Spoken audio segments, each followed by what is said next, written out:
tube bikefu twitonde cyane gose haba gutwaza imodoka haba ikintu cyose cyo kuzanira ingorane. Mwibuke ko leta yasohoye itegeko rivuga ko guhera mu kwezi kwa mbere uyu mwaka tugiye kwinjira umuntu wese azofatwa ari inyambukira atari umuntu yavukiye hano udakwije amategeko y'ibyangombwa usubizwa he iyo wavuye. Ubu rero nta bintu by'imikino nka ya myaka yindi umuntu yakora ibintu agafungwa akagaruka kagenda hagaruka.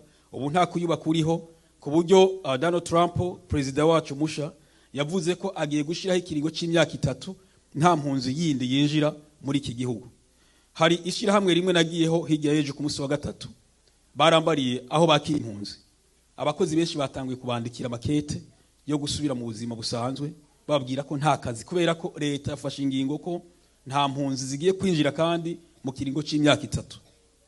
Rero bya bindi umuntu atwara imodoka nk'umuntu mengi barabara ryose nigwiwe bagucakiye n'ubwe n'igihugu barabukwaka bagafyitagura byose ugahinduka mayibo. Ntuvuga ngo ndabufise hari abantu benshi bagenda bakora ibintu ngo n'umunyamerika handitse ko n'umunyamerika nakava mu Rwanda canke muri Kongo mu Burundi barahazi barabukwaka bakaguterura bagatarika hariya ku kibuga c'indege indege niya gusa baguta hariya ntugaruka. Mube nk'abakristo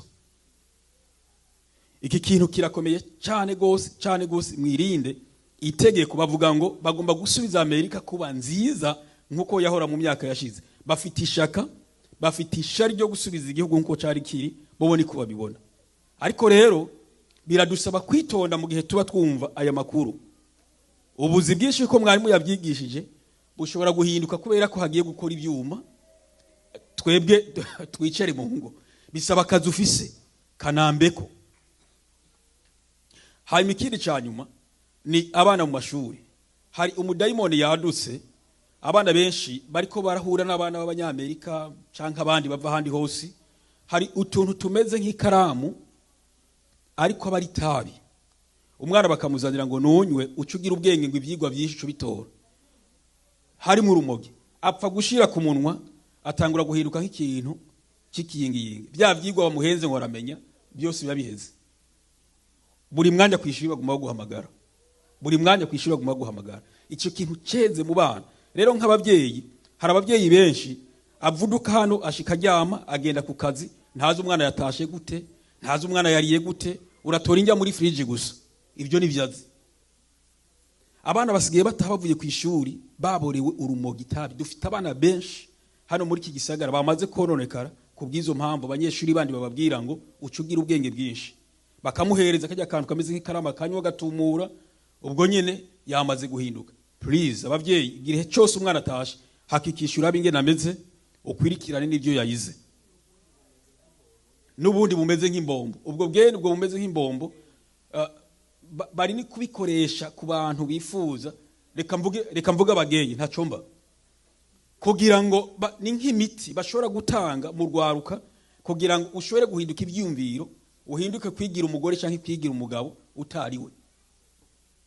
Iyo mpemumbi iri kwirakora cyane gose bakoresheje uburyo butandukanye uburyo bw'amahera uburyo bw'ibyo kurya uburyo bw'ibyo kunywa ku buryo ari kintu ceze kandi nta tegeko nari mwiri gifata.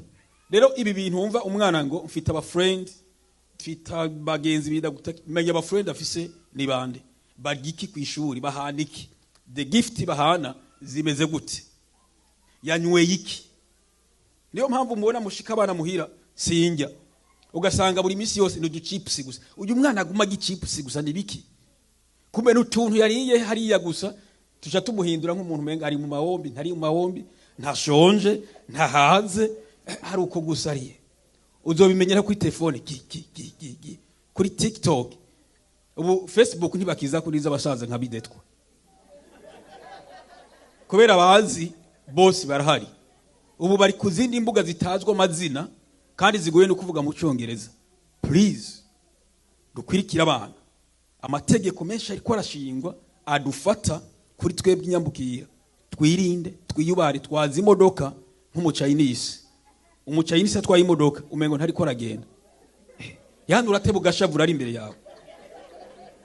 Duhaguruke.